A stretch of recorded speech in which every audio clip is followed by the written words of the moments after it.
You're listening to Empire of Rust, the first and greatest Transformers RPG podcast. Join the heroes of Cybertron as the last vestiges of Starscream's war take them to the far-flung colonies to defend the planet from distant threats and protect the Cybertronian Republic from the shadow of the Harmonium. Welcome back to Empire of Rust, the first and greatest Transformers RPG podcast. This is episode 137, and it is also a special event for us. This is our 6th anniversary session. Holy crap. No way. Yeah. That's crazy. I don't believe you.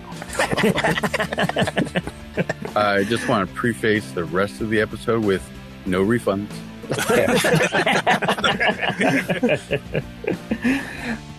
6 years, though. That's pretty impressive. We did take a break. Was about a year back or so. I think the last July, when you were running the Rustford Files there, Matt. Uh-huh. And we just came off the like a month-long hiatus a couple months ago too. So, but yeah, 6 years that we've been doing this. Any highlights that you remember from the last year or two? Oh yeah, I mean, still remember the court scene. Nice. For me, it's still Matt's Rustford Files because I didn't have to worry about running it. Nice. That's real. We had to detect which fans would really stick with us with that nonsense. Blowing up that gigantic underground monster was pretty cool. I thought that was a pretty fun thing. Mm-hmm. It's funny. I just re-listened to that. I think last month or so. But yeah, that was pretty insane. I had everything ready for you guys to actually get swallowed by that beast too, but you were just so good that you took care of it. We talked about that. Yes, you need to let us know that stuff ahead of time so that we can go with it and lead to the better part of the story. Damn it, I wouldn't have tried so hard if I knew we had awesome shit inside. Just didn't occur to me that we should go in. It's like in the video games, it says you come to a sign that says this way to the bad guy in the end, yeah, and this way to completely irrelevant stuff. You're gonna take the irrelevant stuff first. I think you guys are just too good, though. I put a challenge in front of you, and you will think of any potential way you can do to solve it, to beat it back. And if you have to pull out the ridiculous stops to do so, you'll do it. Yeah, we're pretty good at pulling out. Wow.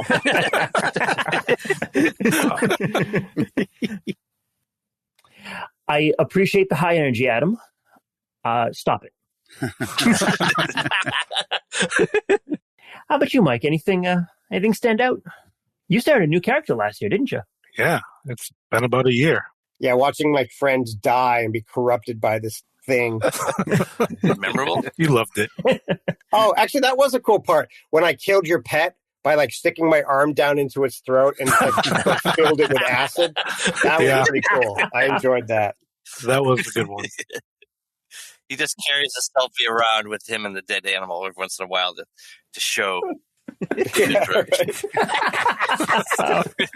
Oh man. You have it stuck to your the outside of your body there every time you transform and walk by Spindrift. No, even better. In sweet spots alt form, you have little rooms to yourselves. You have a little picture posted up. Is that what that was? That was tickling me for the longest time. I'm trying to think of something that sticks out. Come back to me. Let me think of that. Adam, we're back to you again. Anything stand out for the last year or so? And back to Adam. Last year, huh? Not really. Just the whole new beginnings kind of thing for this chapter of the story. It seemed like Sweet Spot's career has kind of come to a plateau, so to speak. Because at first he was just trying to gain clout, trying to make a name for himself. And then in the second story there, the second chapter, it was all about him kind of defending his name in the political race there, and kind of making things go smoothly for the greater good. And now it's more like, okay, this is the aftermath. What's next? Kind of a thing. You definitely have I think a new appreciation from Cybertron. I mean, ambassador to an entire new colony. Mm. Pat, how about you? Anything stand out for the last year or so? I mean, I think I shared with you. Yeah, you know, killing the pet and the giant. What was it? A worm? It was a big worm thing, right? Mechanoworm, yes. I'm trying to think of there were a couple of times where I think I insulted people in some really nice ways that were pretty fun. I'm trying to remember what it was. Again, you need to give us more than 10 seconds of lead time before we respond to these sort of things. At the end of the next of this session, tell us what you want to be thinking about by next session, because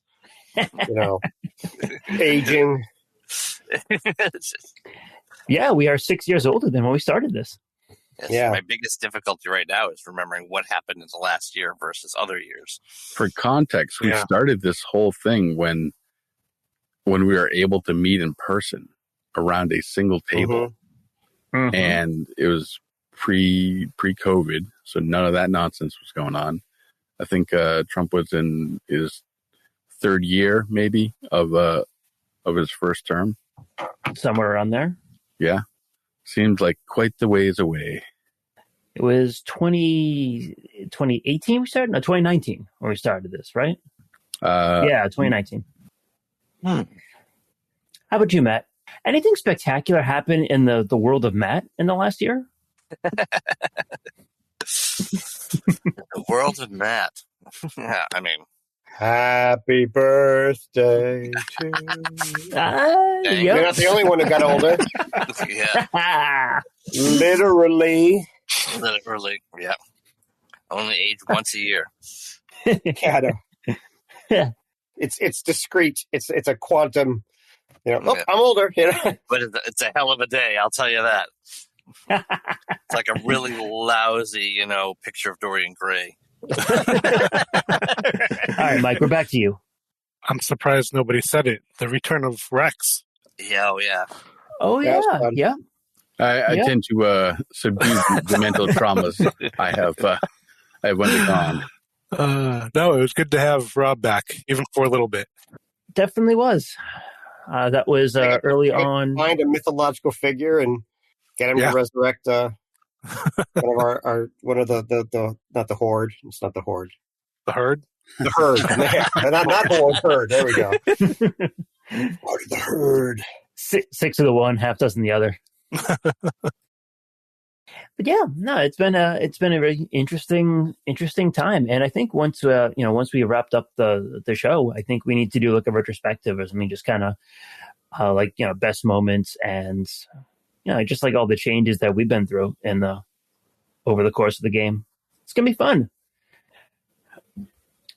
Well, that time is not just yet, and we have an episode to get back to. When last we left, you had just wrapped up all of the political talk with the Quartet, and all of you had done you did an amazing job. There's no way of sugarcoating that. You did an amazing job. You hit, I think, almost every single one of the checks that you had tried. A lot of you managed to hit bonuses really, really quickly, and just happened to talk to just the right people who were interested in talking to you. And yeah, you dominated that. It was a lot of fun. Nice. It was definitely a lot of fun talking. I had this whole thing all set, this whole scale of if you did good but not good enough, we there was a scale of things that could potentially happen. If you didn't they'll align with us, but they'll kneecap us before we leave. Or they may have forced you to prove yourselves in front of everyone if you didn't do it well enough. So, but you, like I said, you certainly have. You've certainly hit that really, really well. And with that, we will jump right in right back to the Grand Hall in the Harmonium.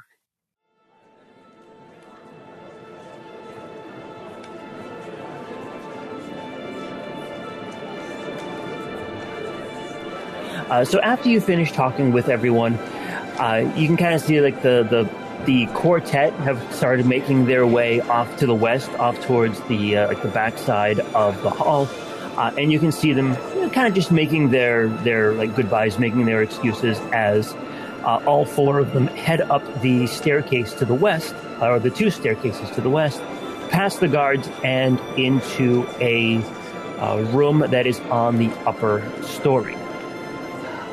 Now, the party continues. You still have people coming over to you. People still come in. People are leaving. It still continues. But you can get the sense that the quartet themselves have left for now. But the simple fact that everyone is still kind of hanging around kind of clues you in that they're probably going to be back. And even if one of you tries to leave, one of the guards will actually tell you, you might not want to leave yet. The quartet will be back, and they will likely have a speech or have something they want to say to the assemblage. You're not being held prisoner or anything, but the guards are just kind of letting you know that, as is custom, you would be expected to hang around until you are formally dismissed. So, outside of the guards, has anyone else told us this? Imagine our little handler might. Right. Yeah, Persona probably would have mentioned it as well, and you might have even got snippets of that conversation from all around too. So, yeah.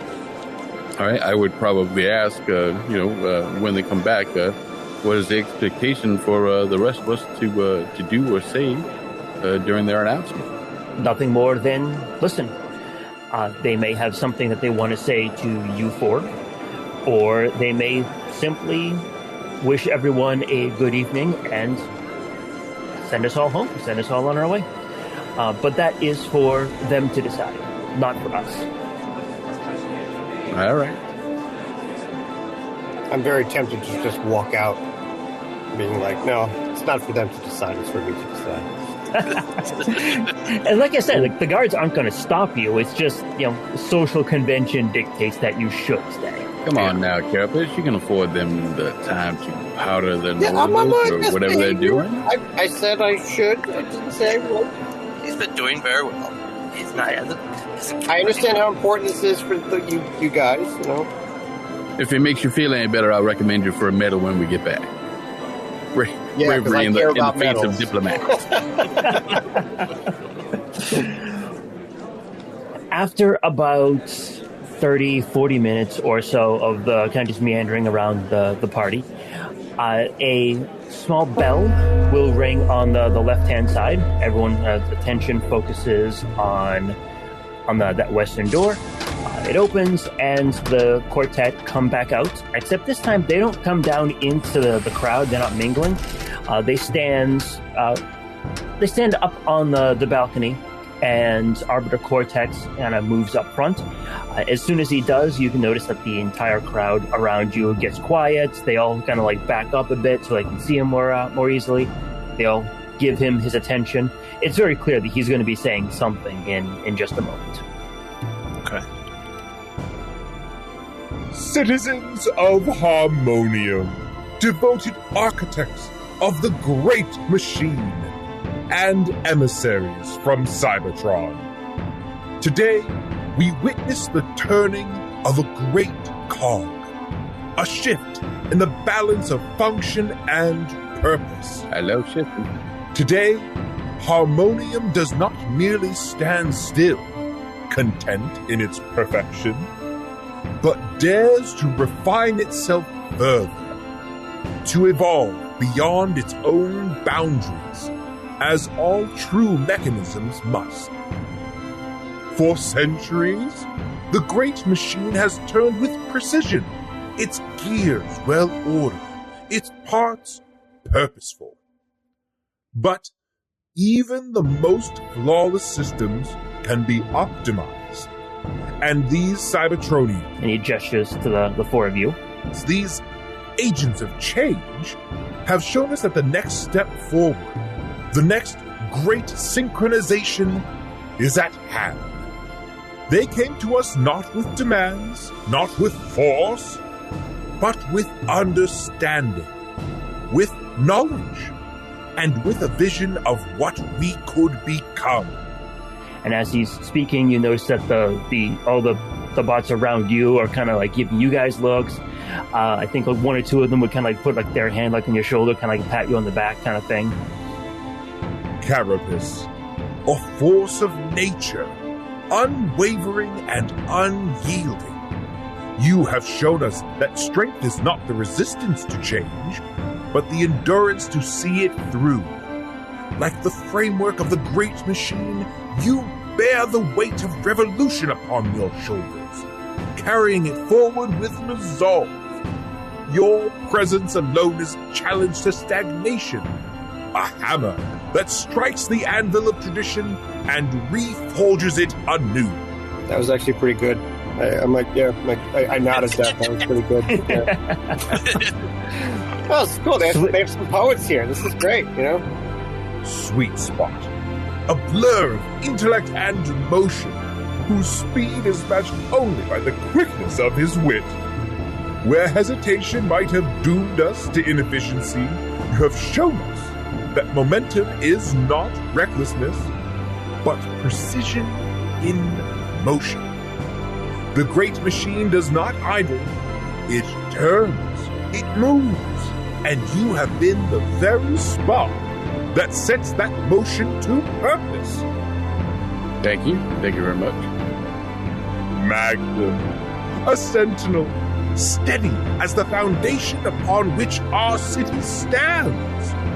You have shown us that structure is not limitation, but the backbone of progress. A machine does not merely run. It must be maintained. It must be reinforced. It must be watched over by those who understand its intricacies. Your wisdom ensures that what we build together shall not falter under the weight of uncertainty. Spindrift, a voice from the past, a whisper of forgotten truths carried forward into tomorrow. You have reminded us that no machine, no world, no civilization can truly advance without first understanding its own history. You have been our mirror and our guide, reflecting what we have been while illuminating the path to what we might yet become. And so, you stand here today, not merely as emissaries of Cybertron, but as architects of destiny. The great machine has expanded not in size, but in purpose. You have convinced me, and, more importantly, you have convinced the Quartet that our worlds are meant to function as one. And while the final signatures have yet to be etched upon the circuits of history, let this moment serve as proof that the Harmonium is ready to embrace the future. And to honor that future, we present to you not just our gratitude, but a symbol of this new alliance, a being that embodies the fusion of our two worlds. Cortex raises a hand and the chamber doors behind him hiss open. A small figure steps forward, obviously a minicon, and it approaches the Quartet. This minicon is not merely a reward, but a bridge, a testament to what we have built together. They shall walk beside you as proof that Cybertron and Harmonium are no longer separate systems, but components in a grander, more efficient design. Let this be the moment where the first gear turns, where the first mechanism locks into place. Cybertron's voice has yet to be cast into the annals of this alliance, but we stand ready to integrate, to synchronize, to evolve. the great machine shall turn ever forward, stronger, faster, and more perfect than before. And the entire chamber starts applauding. Synchronized applause. Oh. Wow, we have our very own slave. Isn't that great? Can I sense motive? Not exactly sure how I feel about it. You absolutely can sense motive. Yeah, I'd like to I as would well. like to sense motive because, there's a lot of double speak in what he just said. I am awful at this. I have a 7. 7. Yeah, 7. they're super excited to be allies of Cybertron. And you get a little friend to go with you now. I got a 25. Magnum got a 44. Magnum 44. I see what you did there. Nice. By our skills combined, we equal Magnum. Right? Probably not even. Yeah. I don't know. I added 7. So Spindrift and Magnum, you're doing a sense motive. Tell me kind of what you're trying to kind of suss out here. A, what our expectations with this little dude are, their expectations with this little person. B, what he really means, because there's a lot of talk about being one, so there's a lot of ways you can interpret that. So, Sure. we want to see if we may have successfully convinced them that we're worth conquering, Yep. Yeah. Is this little guy a spy in our midst? Is that what his purpose is? That's what I want to know. Yep. Yep. Okay. So let me first answer the part with the little guy here, the Minicon. You don't believe the Minicon is being given to you as a spy. You actually believe that it is being given to you as a gesture of unity. Okay. And because they treat their Minicons as kind of disposable, you get the sense that they don't particularly care what you do with the Minicon. Just the fact that it's being given to you, it gives your party a greater clout within the Power Master class. Okay. It would be encouraged that one of you would partner with the Minicon and actually become a Power Master with it. That would be the intent behind it, but they're not going to. You don't get the sense that they are going to force you. Minicon, the other white metal.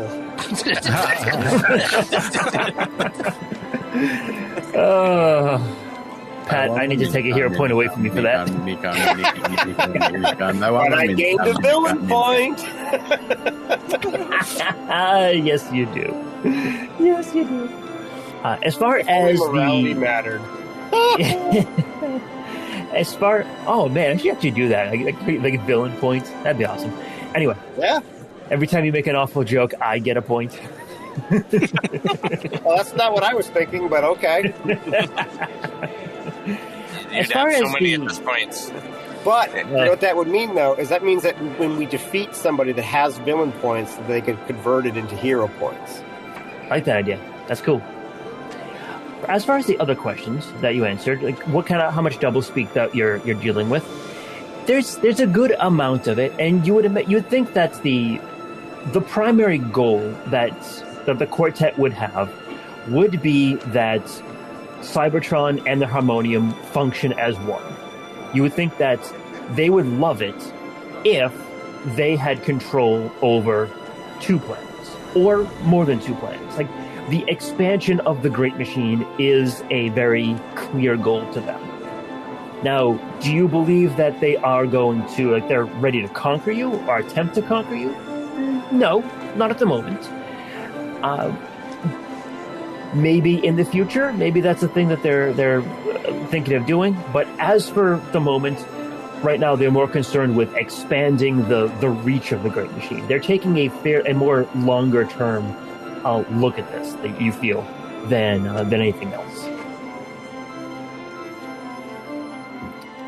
After the speech, they will descend the stairs and kind of mingle among the guests again. At some point during the nights, Prime Arbiter will go over to Parsona and have some words with her, and she will come over to you guys. The Prime Arbiter has requested, just as you have explored and gotten to know our world, that when you return to your homeland, that you bring a delegation from us so that we may have the same opportunity to learn and discover what your civilization, your societies are like. So that's where the spies are. Okay, got it. Yeah, of course. I mean, seems very well. You should definitely be welcome. Welcome and honored to have your noble personages, whoever they are, to come with us. But yeah, you guys, I'll accept from the group. Okay. You have a name, little dude?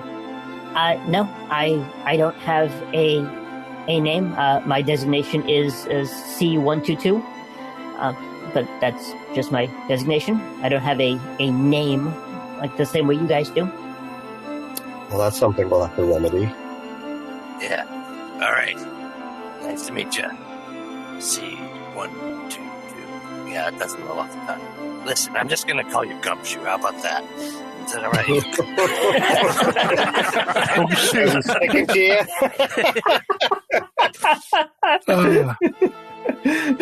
That's amazing. You're amazing, Matt. Thank you. And yeah, so I'm not going to belabor the point anymore. The party is effectively done. You can hang around and schmooze for a little bit if you want, but yeah, there's nothing else really for you to do here at the party. Just the next step. The next step is whenever you decide to return home to bring the delegation with you. So, which is the one that was in? Which of these people were in charge of the Power Master Ascension process? That would be Seraphim 7. All right. I don't know if I should talk to her directly, or I'd like to make an appointment with her to get my new little guy retrofit. Taking on Gumshoe? You're gonna go through the binding process? Yeah. Are you going to jump on this grenade for us? That's kind of you. Yes, indeed. Nicely That's done. all it needs is another voice. Yeah. This is going to be interesting. Now I'm curious, it's like when we get back and we do our little combiner thing, I wonder if if the true motives were going to be laid bare. You know? Yeah. Also, there was a guy that I spoke to last time. He was the old one. That'd be Nioris. Yeah. Yes, Nioris. he's somewhere in the cloud of smoke. Yeah, if I'd like to speak to him, and I'm also curious if we're doing this whole delegation thing. Does he want to return to Cybertron? Yeah, that's a great idea. That's interesting question. We need to go have a drink with him. Okay. Yeah, and I would like to get into some sort of fight with the general, but in a consensual sort of way. No, so that can happen. That can happen. Oh, it's smart. Yeah. That's fair. Yeah. Can I punch you in the face? Sure. Yeah, absolutely. Okay. Yeah, I don't think we need to role play it all out or anything, but yeah, absolutely. Right. So Carapace, you want to kind of have a little bit of a sparring match with the General Silver? Absolutely, yeah. You can arrange that. It's like the Simpsons thing. It's like, let's fight. Them's fighting words, and you're like, yeah. That's exactly. You guys want to invite Nioris back to Cybertron and just see if he has any interest in going. And Magnum, you want to get an appointment to be bonded to Gumshoe. I'm going to have to write that name down. Gumshoe. All right.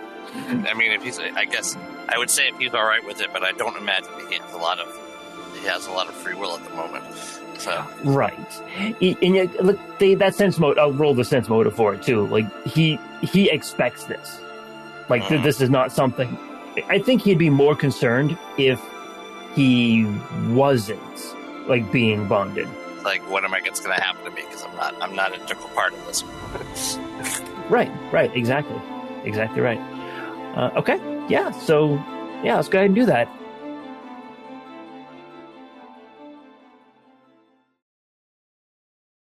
We'll jump forward to the next day here, and Magnum. Can we see this process going on? Can we like fully understand it? Do we need like a screening booth? Are the quotas involved? What's going down? and yeah, you'll be told like yes, you can observe, you can view the process. That's highly irregular. It's no one has ever asked to do that before, but yes, I think we all need to be understanding of our different cultures. So you know what? Yes, we'll make certain that an observation platform is set up and that you can observe the process. Thank you. And the invitation goes out to all three of you as well. Not to you, Magnum, of course, because you'll be there. I'm going to be there. This is where we discover Prostatatron. Scientifically, this is very interesting. I really like to. Oh my God! What are they doing? Okay, can I sign up for one of those? That looks really nice, actually.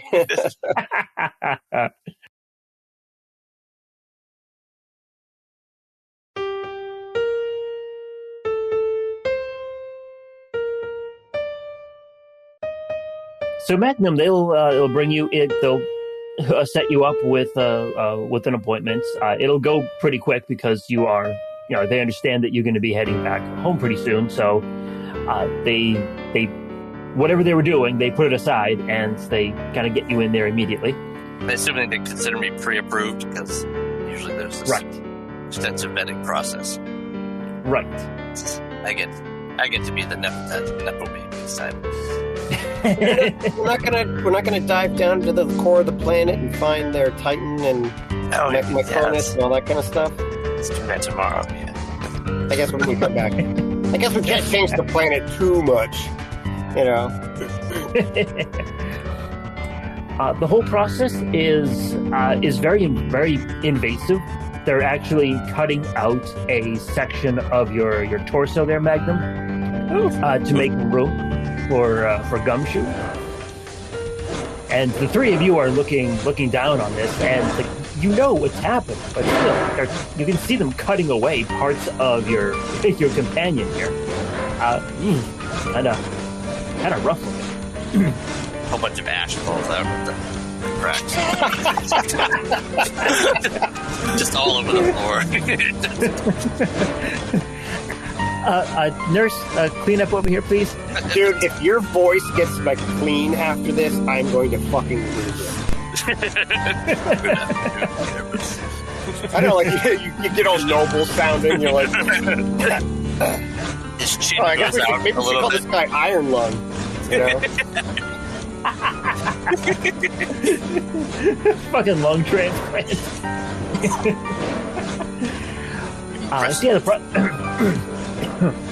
The process takes a while. Probably takes a few cycles to get through, and after it is done, no complications or anything. But you are brought back online, and yeah, it is. You are running at optimal efficiency here, Magnum. You don't recall ever running this good. Oh yeah, baby. Gotta find the nearest set of stairs and play Eye of the Tiger. Can he separate from him now, or is this a like? Yes. Just push the eject button.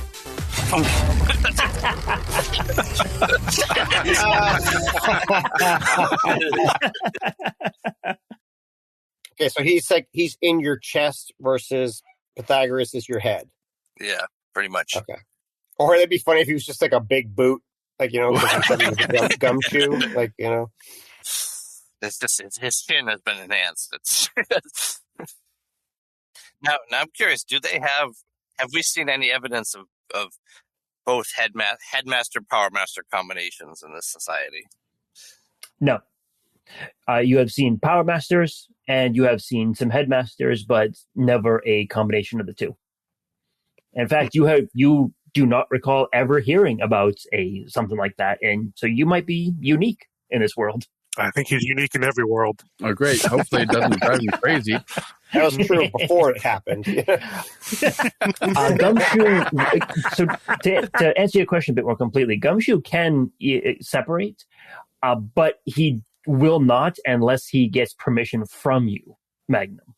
Mm-hmm. Because as of right now, again, it is still very much the idea that he needs to be doing what you tell him to do. We have a lot of deprogramming to do. So yeah, it takes the better part of the day to go through this whole process, but yeah, you have a new Power Master partner attached to you. Congratulations, Magnum. It's a boy. Nice. You don't get the same kind of like in your head kind of thing as you would get with Pythagoras, because you're not sharing thoughts. You can communicate with each other, but it's not like a telepathic link. So similarly, like Magnum, Gumshoe and Pythagoras can also not have that link. Correct. You can talk to each other, yes, but it's not the same kind of process that Pythagoras and Magnum have. All right, that takes some getting used to. I imagine it feels a little bit more like an extra appendage than it does a true like merger. I can't envision that either, though. I've never experienced extra legs, or arms. That's fair. You know what? I'm not even going to say that one. You know, just racking up the villain points, man. Racking them up. Yeah. Okay. So, what was the other things you wanted to do? Pat, you wanted to get in a fight with Silver, and there was one other thing. What was the? I was curious. I wanted to talk to Nioris, and Nioris, right? Either one have like an actual conversation, assuming he doesn't leave, but as part of that conversation, see if he'd like to return, and maybe he's experiencing some like nostalgiatron or something. Ha. I just said like he's going to come back to Cybertron and be like, oh, like that's the good stuff. It's like, oh, that Energon is just like my mama used to make, All right, so yeah, you can get a hold of Nioris. You still have Parsona's contact information, so whenever you need anything, you can contact her, and she can get you in touch with who you need to talk to, and she hooks you up with Nioris's comm channel, and you can either just give him a call or you can go to his home. Do you have a preference? Go to his home. I'm more of an in-person kind of thing. So just a couple like floating afterthoughts. So they only have this one planet. They don't have other planets in their system. Is that correct? That is correct. And they've never had other like first contact alien sort of stuff before, or has that happened? So you remember from like your primer on their society that there are some sentient, or there are some systems around them. None of them are up to the Harmonium's level. So like they're like at most like they would be, like Neolithic period, like biological life, like if that. Okay. I was thinking about Persona, and I'm just like, oh, like is her job is like she's literally just been waiting around to be like a first contact person, or like is she some sort of like courtesan where it's just like, whatever it needs are at your disposal, I'm here, and like and you're like, okay, well, but hey, when in Rome. I think they said that other things have wandered into their systems on a regular basis, right. But they just pirates, raiders. Yeah. So they probably know there's things out. There's probably constant. They've probably been at least know that there's other systems out there. But so they're sort of like an empire of one then. Pretty much, yeah. Good. Yep. all the expansionism and nowhere to go. Do we have a way to communicate with Cybertron at all while we're here? I don't think so. Yeah, I was afraid of that. Not in any meaningful way. Like you would, you could go back to the space bridge and then go from there. But yeah, like any signals that you send out would just take a very long time to reach. Because A, we need to warn them that we're showing up with diplomats, and B, we're going to have to reveal how we got here in order to take them back. Well, that was the thing I was most concerned about is like, how do we, because there's no way of going back without exactly showing how we got here, short of us just like sneaking away, but that feels kind of contrary to what we're quite the dilemma, isn't it? Especially if we have passengers. Right. I guess I think we're probably just stuck with it. I guess the idea is like, should we prepare, like, should we go ahead, like some of us sneak up and prepare that thing and kind of either prime it to be destroyed on the off chance that this turns out to be some sort of like long-term con? Or do you think that there is a way that we can make it so that it is only the one way? I don't know. Like almost like it needs consent to come in from Cybertron. Like it can only be open from our side. We've discussed this already. There's no fine tuning on these stupid things. Okay. We did already go over this quite extensively. Okay. Destroying it or turning it off on one side is the only way to do it. So once we show them, then they theoretically have a means of getting here. But we could just, put ours turn off towards our space bridge. Yeah. So. Yeah, put ours towards the sun, and then. Hey, what happened? Well, they fell into the black hole. So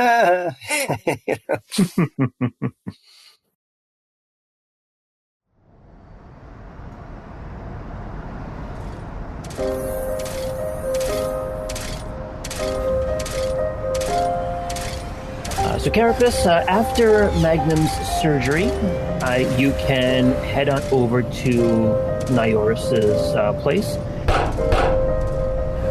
And yeah, he'll answer the door. Oh well, Carapace. I didn't expect to see you again so soon. Please, come in. Unless you're here to kill me. No, but I sent you a message, so you should have been expecting me. But whatever. I never check my messages. That's fair. I think that's wise. All these new bots and their new ideas, I don't care about them. If they have anything important to say, they can come see me in person. Right. I prefer to say things in person.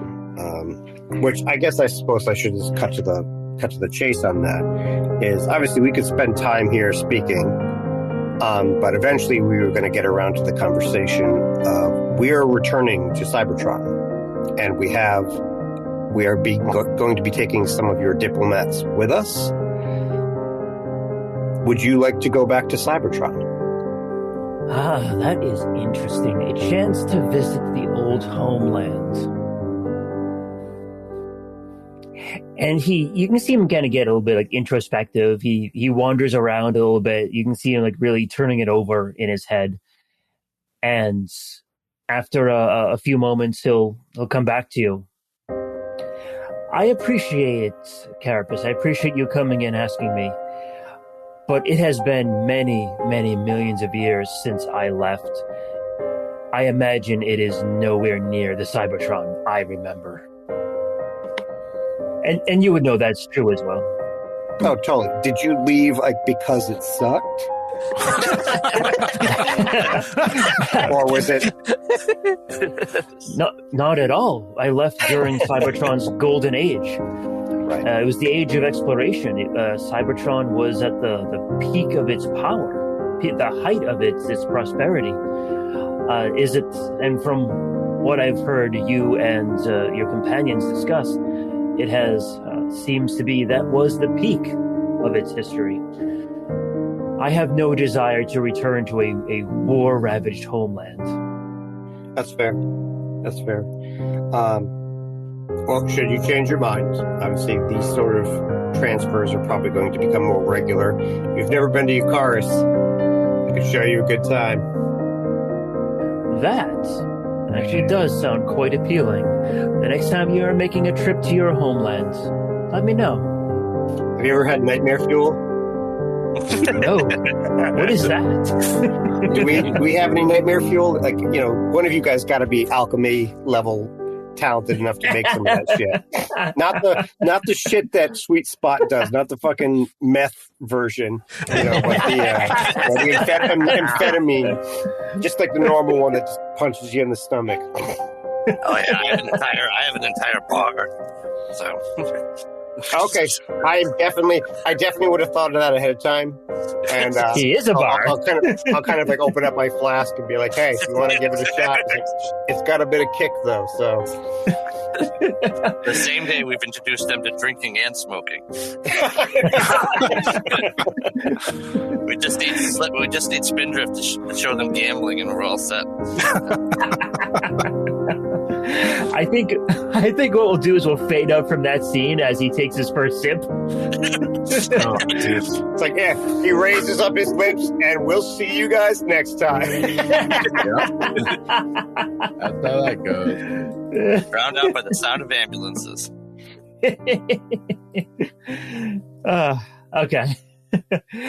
So yeah, Nyarus will pass. He does sound interested in going to Eucharis if you are going to be heading back there at some point. So you think that you could make a friend in that. So that is a very interesting day.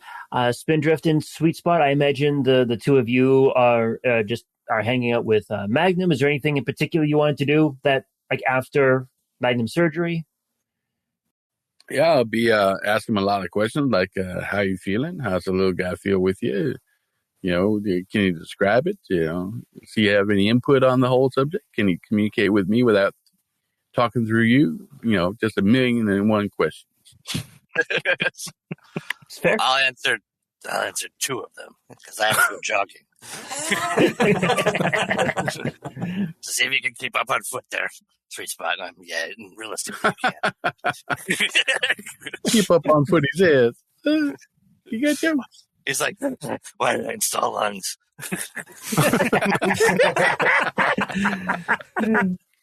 And Spindrift, anything in particular? Or? Yes. I would like to take up Archon Fraxis's offer to visit the Luminous Spire. Oh, excellent. Right. He'll you can arrange to have a tour of the temple.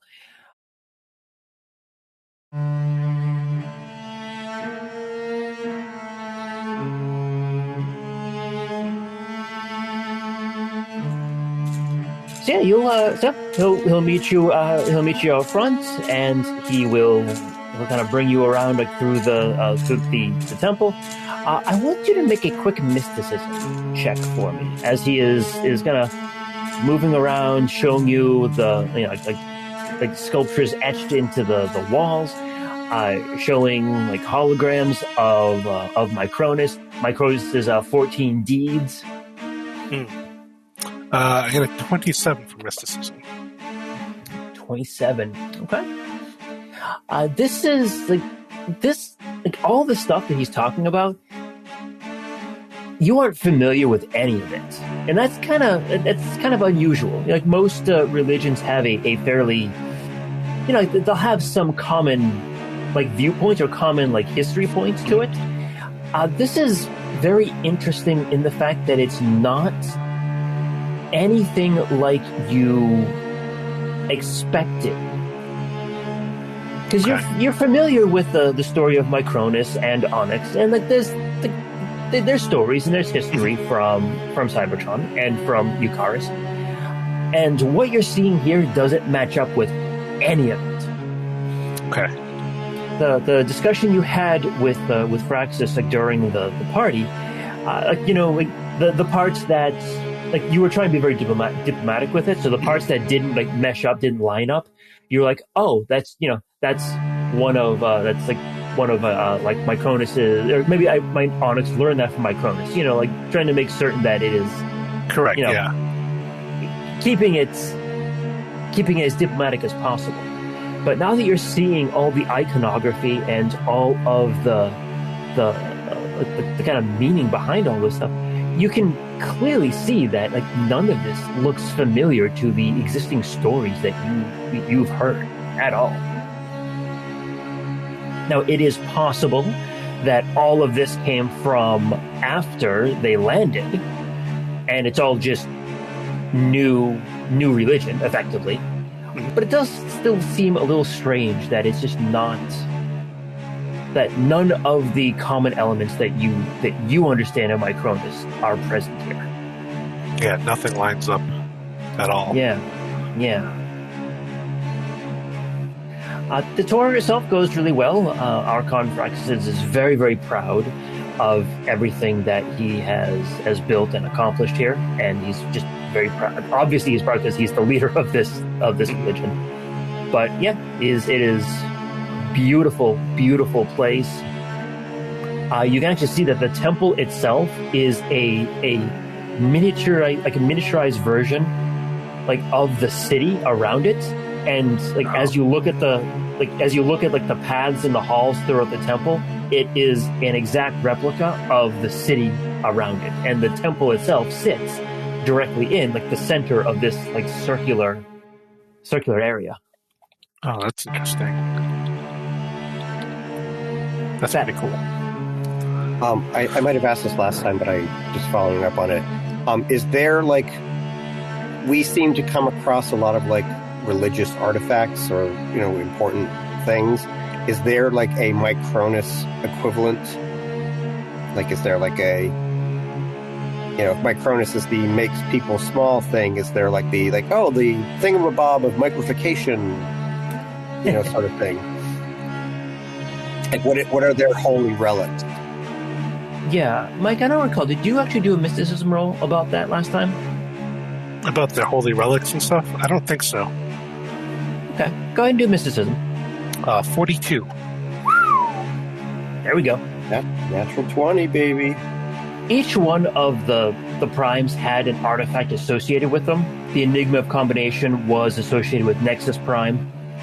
The Star Saber was associated with Prima. Each one of the primes has their own, their own artifact, effectively. What was this Star Saber that we just spoke of? I've never heard of it before. Oh, that's a conversation that you and Spindrift need to have then, huh? Oh, fuck that. Okay. I'll keep it all to myself. Micronus' artifact was something called the Chimera Stone. That sounds dangerous. Chimera Stone. Okay. So normally when a minicon power links to another bot, they transfer some of their energy and enhance the main bot, the host. The Chimera Stone allows Micronus to transfer his energy to other bots without actually having to link to them. Oh, that's interesting. Yeah. Did they take this with him? Or is it one of those things that has been lost to... Yeah, I'll ask about that. And Fraxis will tell you it was lost before we left Cybertron. Go ahead and make a quick sense motive on that one. 33. He doesn't sound as confident when he is talking about this. The whole tour, he's very much on point about, this has this meaning, this has this meaning. Very much like the confidence of a priest who has this, has tended his flock for a long time. When you ask this, he answers. It's quick. He answers quick, but he doesn't sound as certain. He sounds a little bit less confident with it. As in, he's not sure it was lost before it was left, or that they still have it. They actually have it here. Was it a lie? Is it is he kind of doing that? Actually, that's what we let people know, but we actually have that fucking thing. But or that he believes it exists.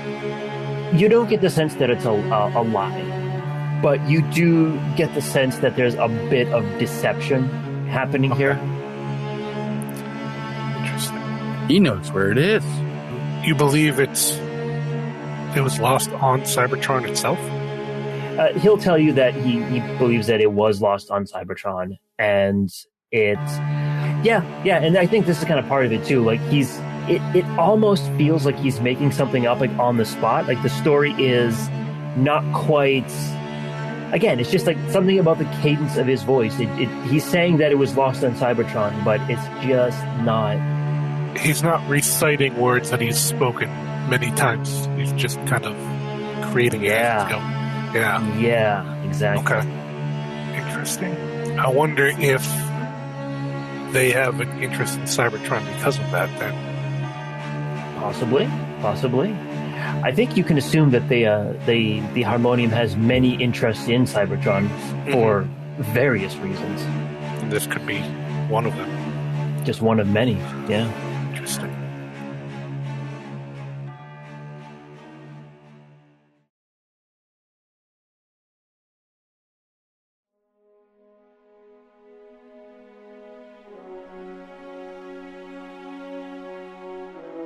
You guys are ready to head out.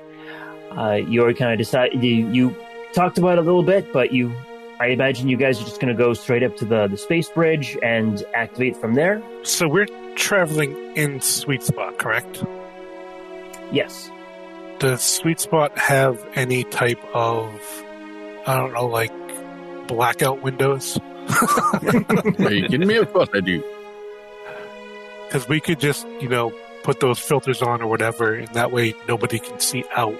Oh. So it could be some potential way to hide how we're getting there. So Obviously, they're clever. going to track us, though, so maybe we can find some way to... I could jam that. Yeah. If you can jam their tracking, people inside might not be able to see where we're going. So that might help a bit. I think you'll also need to give the delegation a reason as to why you don't want them to know which way they're going. Because at this point, like the delegation would imagine that you're bringing them to Cybertron as honored guests, and bringing them and like hiding how you're getting there. I imagine it would feel a little bit like hey, we showed you everything here. Why aren't you showing us how to get there? Not if we play it right, though. Right. We could just have the windows dark or just covered, or from the beginning. Like that's the way they always are, Yeah. It's a solar filter. And then on Nice. the outside it says we could transmit like a goodbye and then turn on the cloaking device. And they don't know how we got here. They also won't know how we leave, But the people inside will just be with us, It takes some finesse, but it's possible. Yeah. Okay. Matter of fact, what we could do is just cover up the windows on the inside so he has no windows, True. Posters of bots with their torso plates missing. What? Well, I mean, when you transform Sweet Spot, can you sort of rearrange yourself slightly so there aren't windows? And then put a wall between yourself and the cockpit? I don't know, man. Sweet Spot's pretty transparent. You can kind of see through him. Just like Wonder Woman flying around in an invisible plane. Right. Okay, so the next morning, you've let Persona know that you are going to be leaving in the morning, and she arranged that the delegation will meet you at your apartments there.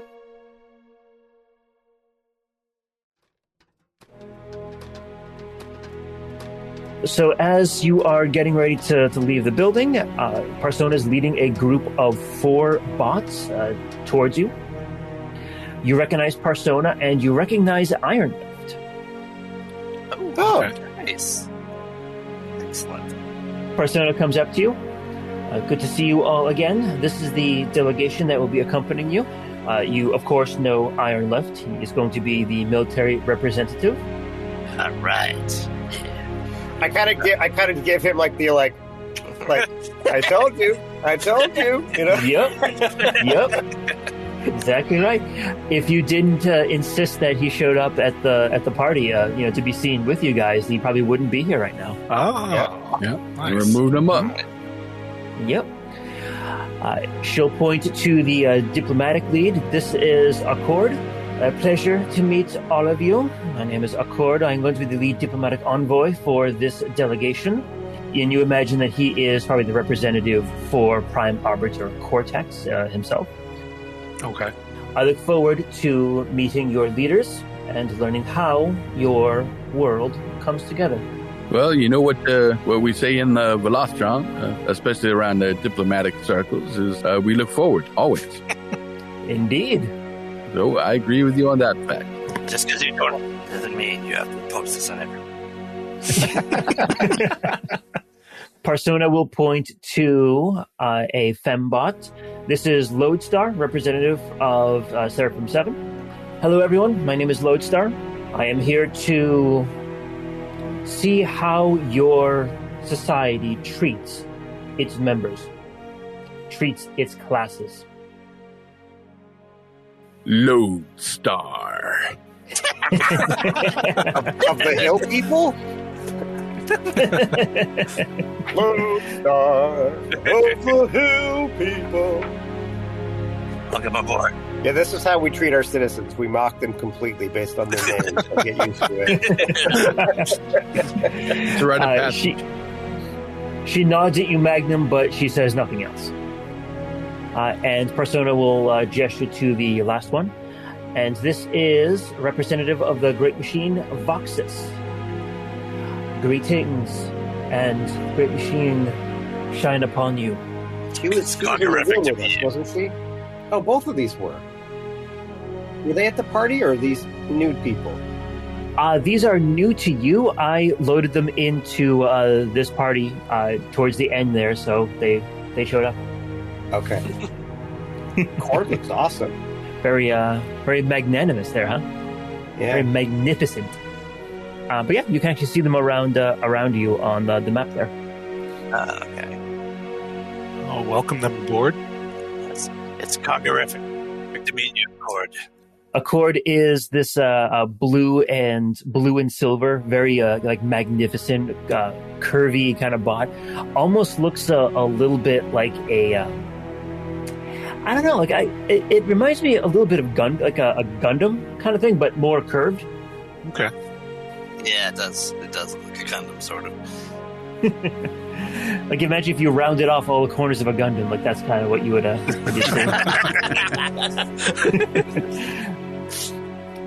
Lodestar is a very thin yellow and white bot. Very severe looking.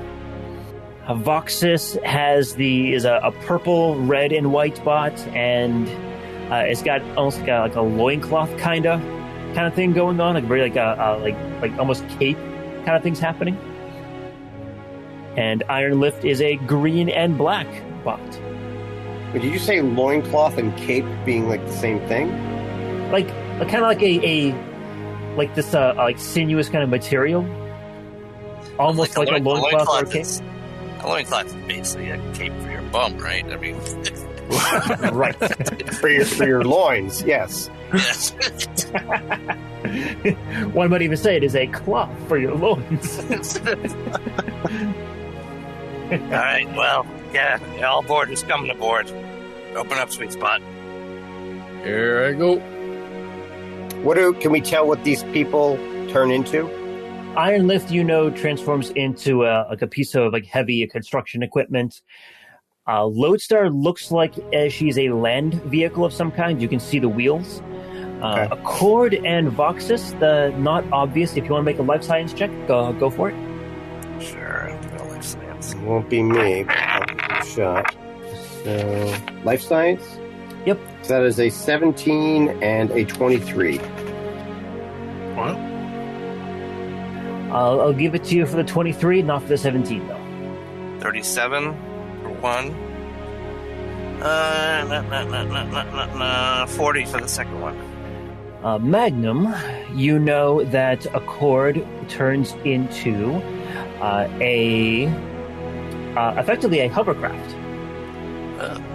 Magnum and Carapace, both of you can tell that Accord can turn into a hovercraft of some kind. You don't think it's a flight vehicle, like a jet or anything like that, or a transport, but you think it's a hover ground-based vehicle. It's not a VTOL. Right. Okay. Think of like a transport, but a ground-based hover transport. Okay. Reminds me of Zephyr. A little bit. And Magnum, you can tell that Voxus turns into a mobile data archive. What? Effectively, a rolling hard drive. Like a big one, or is it a little device? No, it's a big one. Like it's like effectively imagine a server farm put on a truck. Oh, jeez. Wow. All right. Is it the kind of thing that she could be used as like a tracking sequence to like triangulate somebody over large amounts of space-time? Oh yeah, certainly. Maybe not as far as like Cybertron, but like anywhere on the planet, you could easily see that that Voxus could get anywhere, kind of communicate anywhere. Okay. You imagine too. Just wanted to say that out loud. Yep. And I'll even roll over those two so you can get a bit more of an obvious thing on Lodestar. She turns into a heavy cargo transport. Okay. Useful if you are carting around a whole bunch of minicons. Of course.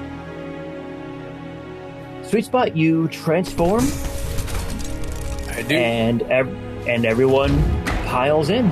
It's a little crowded in there with 7 bots.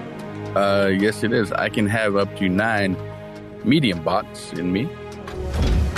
Okay. I assume You are pretty much at Carapace capacity. is a larger bot. He is. Yeah, so I am at capacity. You try to take off. Your engines struggle a little bit because of all the excess weight. That's all right. Well, I mean, I'll turn into. This is going to get more complicated. I'll turn into hat mode to delay delivery. But now I have my 2 bots popping out. Exactly. All right. Maybe Did I do something wrong? No. No. Pythagoras has been communicating with it ever since we connected, and is like filling him in on like essentially working on. This is the way we behave on Cybertron. You know, this is now your career for now, but maybe you can change it in the future. You're gonna have to learn about this. Showing more reruns of Kojak. You know. Your in-flight movie. I will say that when you transform and Pythagoras and Gumshoe pop out, Gumshoe is very leery of Lodestar. Not like fear, but you can definitely get the sense of deference to her, Okay. and you would think that if Lodestar yelled him to do something, you would have a hard time convincing him not to. I'll put the Magnum hat on him, and he'll mentally connect, and Magnum can give him some mental buffering, reinforcement, whatever, encouragement. How about that? Yeah. All right. Plus, he kind of looks dashing on him, little guy. Yeah, he's not your boss anymore.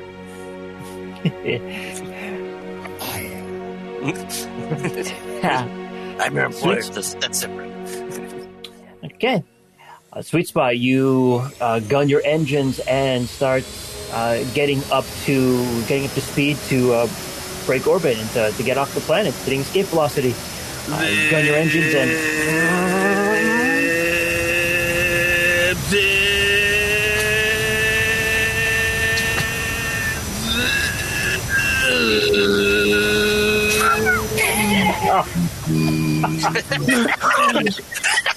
Oh, yeah. That was a workout for the turbines, man.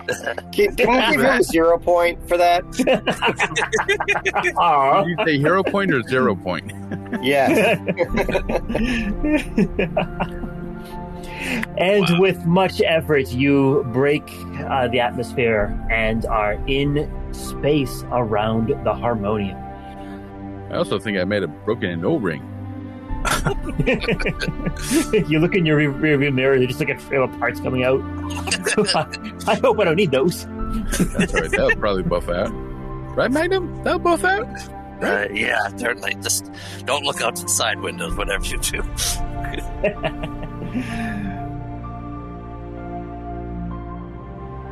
So walk me through it. What are you gonna head right on over to the space bridge? I was gonna. We'll page the or communicate with the ground control, saying we're about to engage our transport. So thank you for having us. We will. Thank you, Major Tom. Yes. Good afternoon, and have a nice day. And then Pythagoras will engage the cloaking device.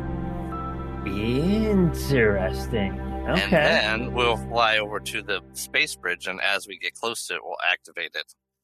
Hold on 1 second. Sweet Spot, I want you to make a stealth roll. Ooh, you want me to make a stealth roll? How quaint. I do. Can we assist at all? Yeah, I'm okay with that. You can assist. Shall I use engineering to assist? Okay, yeah, makes sense. Are any of them armed?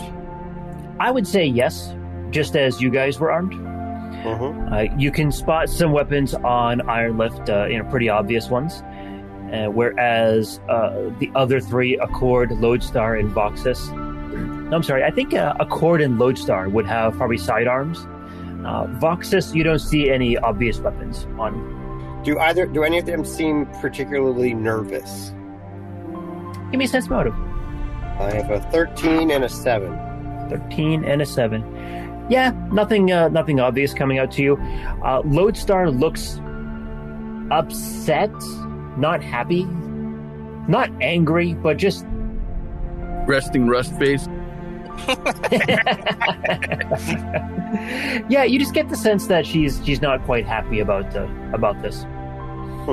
Accord would look fairly neutral, and Iron Lift is pretty excited because he gets to see Cybertron with you guys. And Voxus looks fairly happy to be doing this as well. Cool. Okay, how's that stealth check coming there? The stealth check has been resolved, sir. It's at a 35 for the roll. 35. So you activate the cloaking device, and Magnum, you keep an eye on the ships around the area, and it looks like it works. No one is moving to intercept you or to follow you. And you chart a course over to the space bridge that you came in on. Back at your command, and goodbye. It is still powered. You do have to make it down the chute, the chute where all the debris is coming in. So give me a quick piloting check there, Sweet Spot. You'll probably make it, but there's a chance, small chance.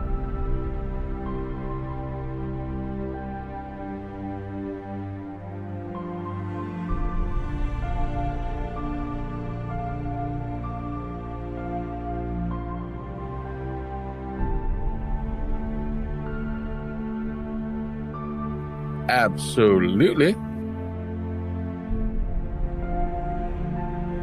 Anyone want to take a bet? I bet you 1-0. I'll say like a 30, 37 maybe. 38. Good for you. Not bad. Expect some turbulence. Please keep your seats in a upright standing position. One of the delegation calls out, "Is this how you normally fly? Like you have no viewports? You just have instruments?" Yeah. Normally I can fly with my eyes closed, but I figured I probably want to make it safe for you folks. It is appreciated as you're kind of like jinking back and forth to avoid the rocks and debris.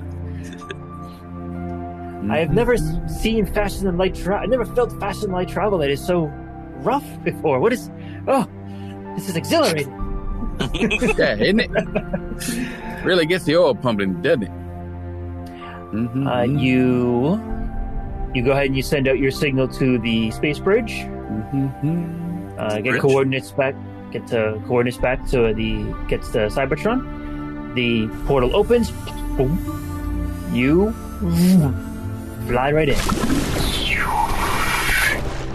And we'll see you next time. All right. Same bot channel. Same bot. Okay. No one died. Yeah. From the Secret Files of Teletran 1, Empire of Rust is written and GM'd by Michael Ordway. Detective Magnum and his partner Pythagoras are played by Matthew G. Ambassador Sweetspot, Councilman of Velocitron, is played by Adam H.U. The Decepticon Target Master, Wildstrike, and his partner Nyko are played by Mike M. And Carapace, the Beast Warrior of Primitive Eucharis, is played by Patrick Finn. Additional characters are played by Michael Ordway, Brandon Ouellette, and Charlotte Chapman. Outro narration by Derek Bixby. Empire of Rust is supported by the humans and networks of planet Earth, whose online networks provide access to libraries of sound effects and music such as Storyblocks, Zasplat, Blue Zone, Pixabay, Paper Yellow Music, and Dark Fantasy Studios. We are distributed by the Transmissions Podcast Network.